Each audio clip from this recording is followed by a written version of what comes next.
Hey everyone, in the previous video, we learned about variables. We just created our first variables and assigned some values to it.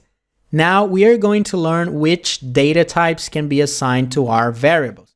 So the most basic ones are strings and numbers. So I don't have to tell you what a number is, but a string is just a piece of text like John or I'm 34 years old or the address of a website. These are all examples of strings, and those are the most common data types. But we also have some very important data types that we are going to talk more about them, like booleans, undefined. We have arrays, objects. Those are all very important. And the cool thing is that this is not only applied to JavaScript. Most programming languages, they have the same data types with some small differences, but it's pretty much the same. So after learning this, it's going to be very, very easy for you to learn other programming languages if you want. So first, how can we know what's the data type of a variable? So let's create one now. Let's say var first name. Let's use John. I'm going to talk about these quotation marks in a minute. Let me just show you something. So I've just created this variable. If we try to access it, we can see that the name is here. It has been correctly assigned to our variable. And now if we use the type of operator with the first name, we can see that the console is returning string. So this is the data type of our first name variable.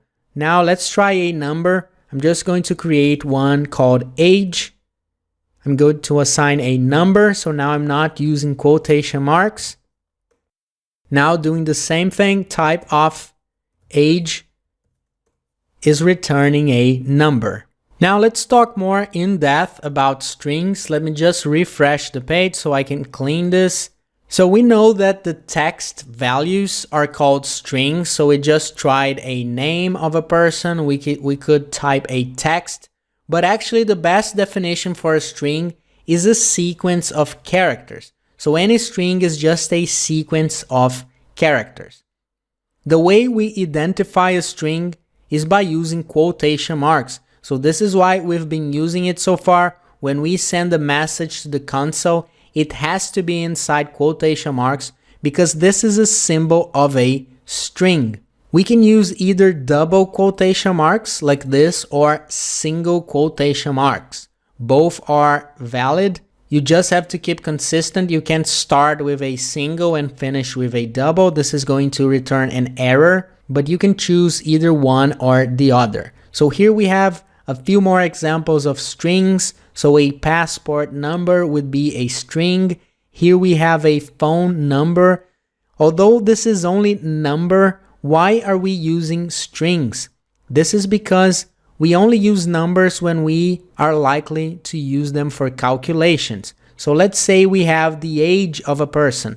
We might use it to get the average age of a group of people. We might use it to increment. When the person gets older, we might use it to find their year of birth. So there are many types of calculations that we can do with the age of a person, but there's no calculation we can do with a phone number. So this is okay to store it as a string. We also have the email of a person and a longer text. These are all examples of strings.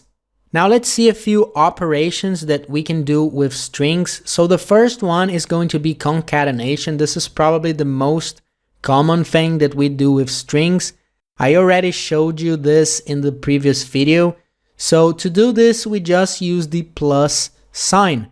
And how does JavaScript know that it should do concatenation and not a sum?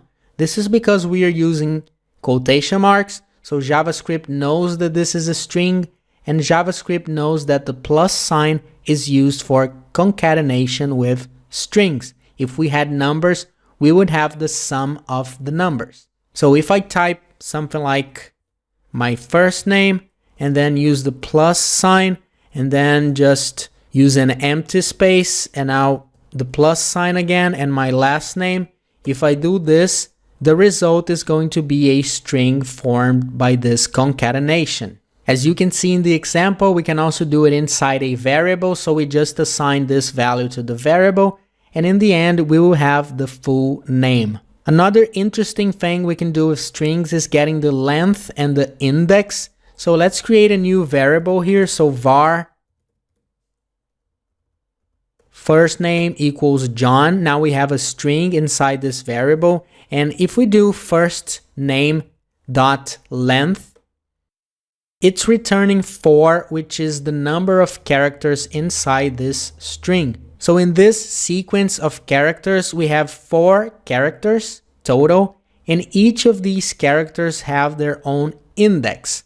So if I do it like first name, and then I use braces like this, or brackets, and inside it, I can pass an index. So indexes, they start from 0. So 0 is the first character of a sequence. So this is index 0, this is index 1, index 2, and index 3. We can get each of these characters if we want. So if we do it like this, it's going to return J, which is the first character of this string. So now it seems a bit silly, it seems a bit useless to do this, but trust me, we are going to use this a lot when working with strings. Now, just one more thing that I want to show you about strings is string replace. This is also very commonly used.